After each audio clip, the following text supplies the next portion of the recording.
When you think of the world's biggest airlines, these are the names that probably come to mind. They are symbols of global travel, connecting continents with vast fleets and household brand recognition.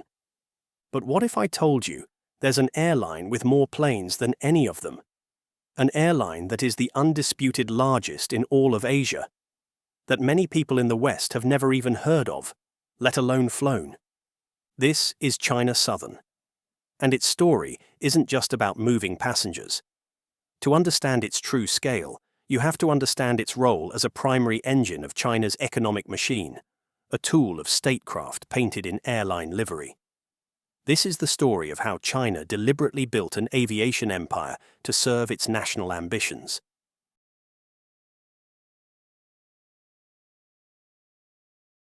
The immense scale of China Southern Airlines is not an accident of market forces.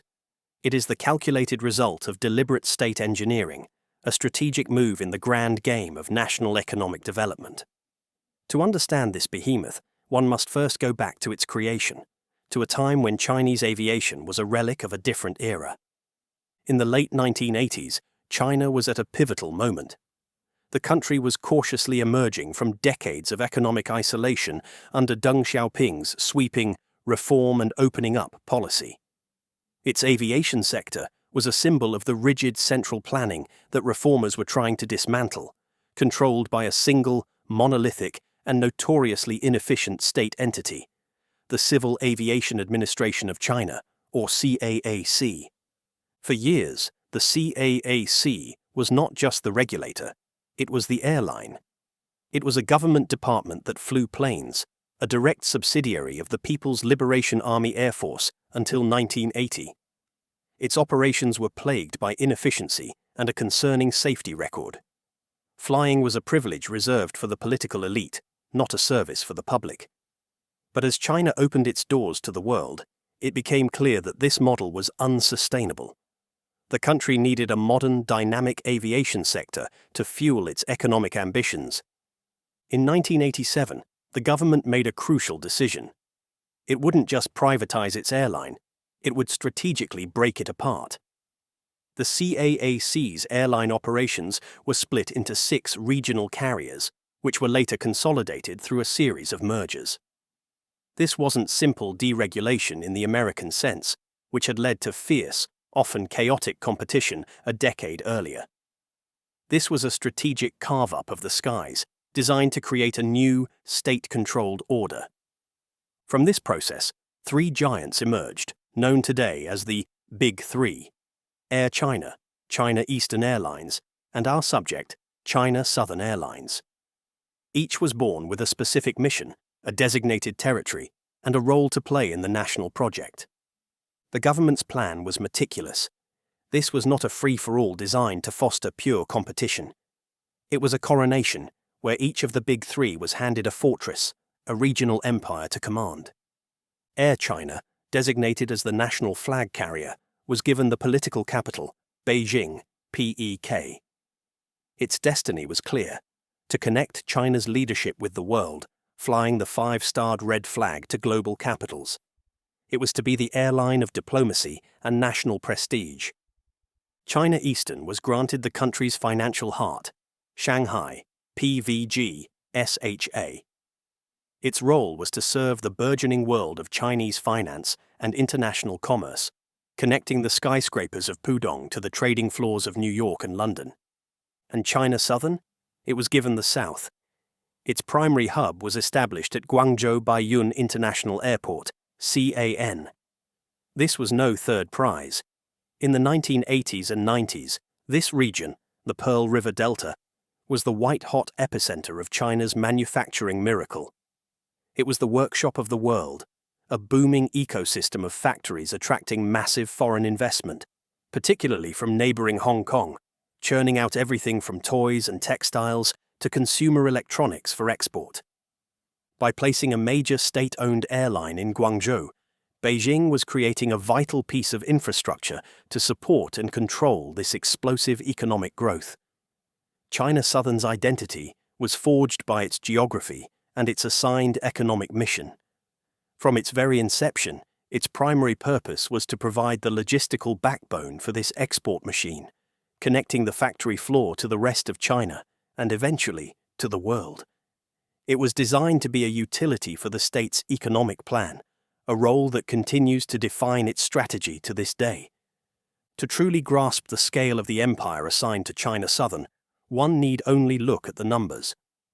As of late 2025, the airline commands a fleet of over 670 aircraft, with massive orders for hundreds more pending from both Airbus and Boeing. That fleet is larger than that of Emirates, the Middle Eastern mega-carrier that operates around 260 wide-body jets.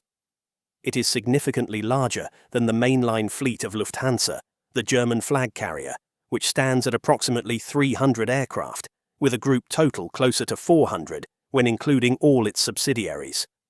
The comparison even holds up against the giants of the United States. While American Airlines operates a larger total mainline fleet of just under 1,000 aircraft, its network is structured differently, with a greater focus on global point-to-point travel.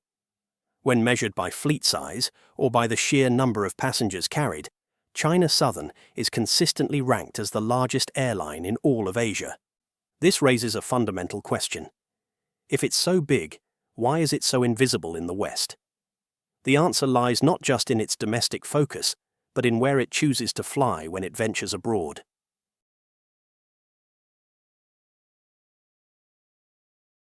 While its foundation is domestic, China Southern's international strategy is a masterclass in geopolitical alignment.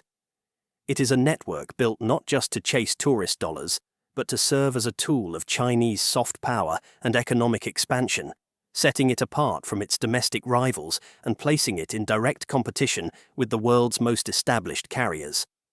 For decades, one of the most lucrative and historically significant air corridors in the world has been the Kangaroo Route, connecting Europe with Australia. The name, coined by Qantas in 1944, evokes the hops required for the marathon journey. In the early days, a trip from London to Sydney could involve up to 7 stops and take several days. Traditionally, this journey required a hop in a convenient midway hub. For years, that meant Singapore, Hong Kong, or Bangkok. More recently, the rise of the Gulf carriers made Dubai, Abu Dhabi, and Doha the dominant transfer points. China Southern saw an opportunity to break this long-standing oligopoly. It devised a strategy to leverage its geographic position and its massive Guangzhou hub to create a new superhighway in the sky, the Canton route. By offering one-stop connections between major European cities like London, Paris, and Amsterdam, and key destinations in Australia and New Zealand, China Southern launched a direct commercial assault on the route's incumbents. Carriers like Qantas, British Airways, Singapore Airlines, and Cathay Pacific suddenly faced a new, aggressive competitor, often able to offer significantly lower fares. One analysis noted that China Southern's aggressive pricing was destabilizing the market by lowering the public's perception of what a fair price should be. This wasn't just about selling cheap tickets. It was a strategic move to reroute global traffic flows, pulling passengers away from traditional hubs and funneling them through mainland China. Every passenger transiting through Guangzhou was a victory for China's ambition to become a central node in the global aviation network. China Southern's international expansion is anything but random.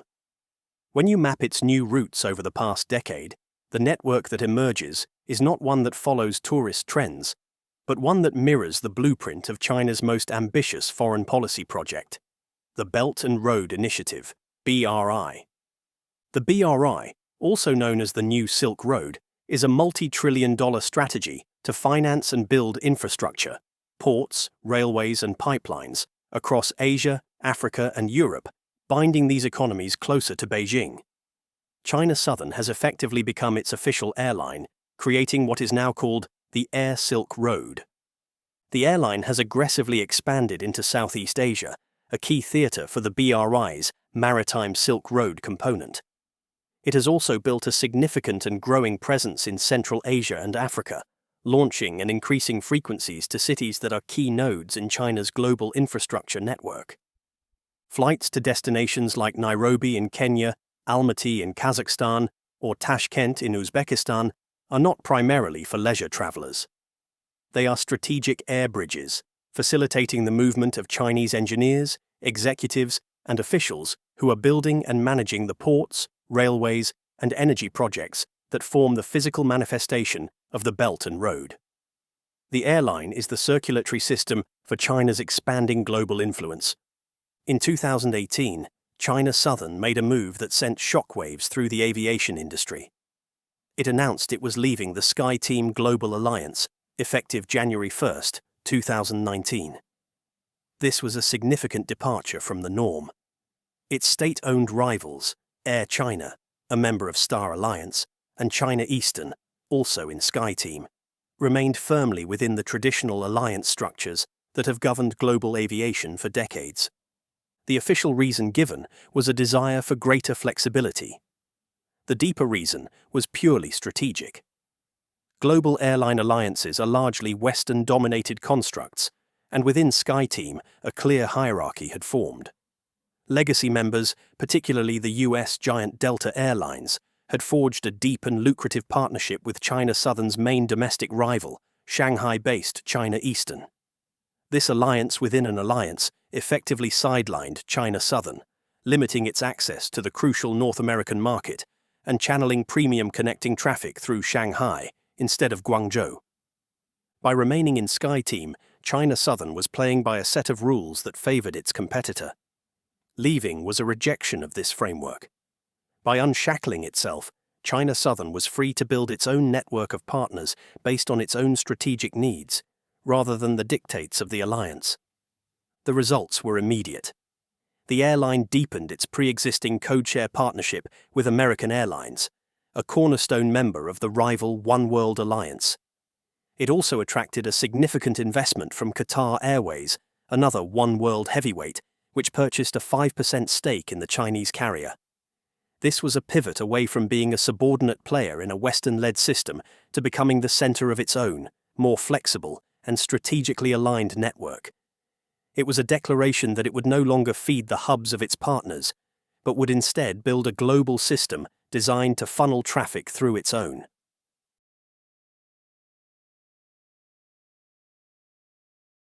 While its international strategy is a fascinating study in geopolitics, the true source of China Southern's immense power and scale lies much closer to home.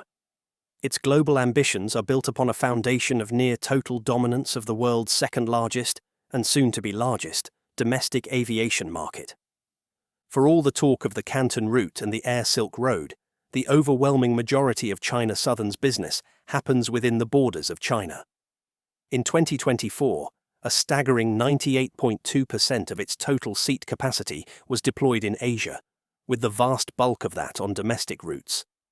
The airline's route map is a dense web connecting over 200 destinations across the country.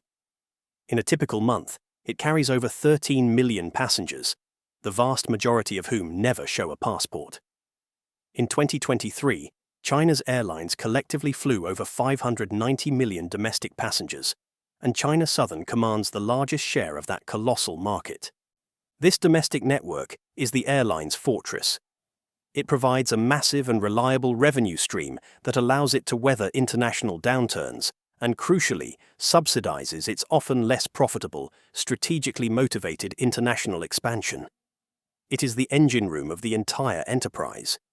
The domestic market is so vast and is growing so quickly that Boeing projects China will need 8,560 new commercial airplanes through 2042, accounting for 1/5 of the world's total airplane deliveries. The heart of this domestic empire is Guangzhou Baiyun International Airport, CAN. For a brief, surreal period in 2020, the unique circumstances of the global pandemic, which shut down international travel but saw a quicker recovery in China's domestic market, propelled Guangzhou to become the busiest airport in the world by passenger traffic, surpassing even Hartsfield-Jackson Atlanta International Airport. Even in a normal year, CAN is a global mega-hub, consistently ranking among the world's top 10 busiest airports.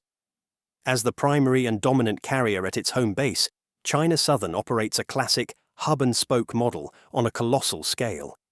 It funnels millions of passengers from smaller cities across China through Guangzhou, connecting them onward to major domestic trunks and its international network. This massive transfer traffic is the lifeblood of its hub and the key to its network efficiency. During peak season, the airline operates over 4,000 flights per week from Guangzhou alone. The airport itself is undergoing a massive expansion, with a third terminal set to make it the world's largest single-terminal facility, capable of handling 120 million passengers annually. This infrastructure investment is a clear signal of the central government's commitment to cementing Guangzhou's role as a premier global hub, with China Southern as its anchor tenant. As of late 2025, China Southern's fleet includes a very special aircraft, the Comac C919. This is not just another plane, it is a national symbol. The C919 is China's homegrown competitor to the workhorses of global aviation, the Airbus A320 and the Boeing 737. The C919 program is a cornerstone of China's Made in China 2025 industrial policy, a state-directed, multi-billion-dollar push to break the Western duopoly in commercial aerospace and become a technological superpower. For this national project to succeed, it needs a large, reliable domestic customer base. Enter the Big Three. China Southern, along with Air China and China Eastern, has placed significant foundational orders for the C919, with the first aircraft already delivered and entering service on domestic routes. While the airlines present this as a standard commercial decision, it is widely understood to be a political mandate. As a state-owned enterprise, China Southern is tasked with supporting the national aerospace champion. This represents a significant commercial gamble. Analysts have deemed the C919's design to be conservative and less efficient than the latest A320neo and 737 MAX models it competes against. A purely profit-driven airline would likely wait for a new aircraft model like the C919 to prove its reliability, fuel efficiency, and operational performance over several years before committing to a large order. But China Southern is not a purely profit-driven airline. It has a duty to the state. This duty requires it to act as a launch customer, absorbing the initial risks and potential inefficiencies of the C919 program to help it achieve the scale and credibility needed to eventually compete on the world stage. This decision subordinates short-term commercial interests, like maintaining fleet commonality and maximizing operational efficiency, to long-term national strategic goals. It is perhaps the clearest possible example of the airline functioning as an arm of the state.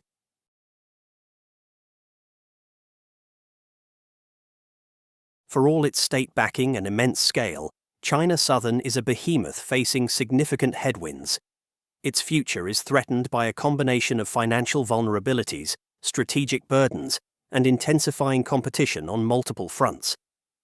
China's strict zero-COVID policy, which lasted far longer than in most other parts of the world, was devastating for its aviation industry. While airlines in Europe and North America began a robust recovery in 2021 and 2022, China's borders remained effectively sealed, and its domestic market was subject to sudden, punishing lockdowns that crippled travel demand. The financial toll was astronomical. In the first half of 2022 alone, at the height of the Shanghai lockdown, China Southern reported a staggering net loss of nearly 12 billion RMB, or about $1.7 billion. The losses across the Big Three were so severe, approaching 300 billion RMB since the start of the pandemic, that the Chinese government had to intervene with massive state-led bailouts. These support packages included direct cash injections totaling billions of dollars and access to over 150 billion RMB in emergency loans, all to keep the national carriers solvent. Even before the unprecedented shock of the pandemic, consistent profitability was a chronic challenge for China's state-owned airlines. Unlike their major international competitors, who are primarily driven by shareholder returns, the Big Three often struggle to maintain healthy profit margins. An analysis of China Southern's gross profit margin reveals a volatile history. It dipped into sharply negative territory during the pandemic, hitting negative 21.8% in 2022. While the post-COVID travel boom allowed it to return to a modest profit in 2024, the airline remains highly vulnerable to external shocks like rising fuel costs, fluctuations in the yuan's exchange rate, and intense price competition. This is the inherent paradox of a state-owned enterprise with a dual strategic mandate. Many of its routes, particularly those aligned with the Belt and Road Initiative, are operated for political and strategic reasons, not purely commercial ones. These prestige routes may never be profitable on their own, acting as a permanent drag on the balance sheet and a testament to its role as a state instrument.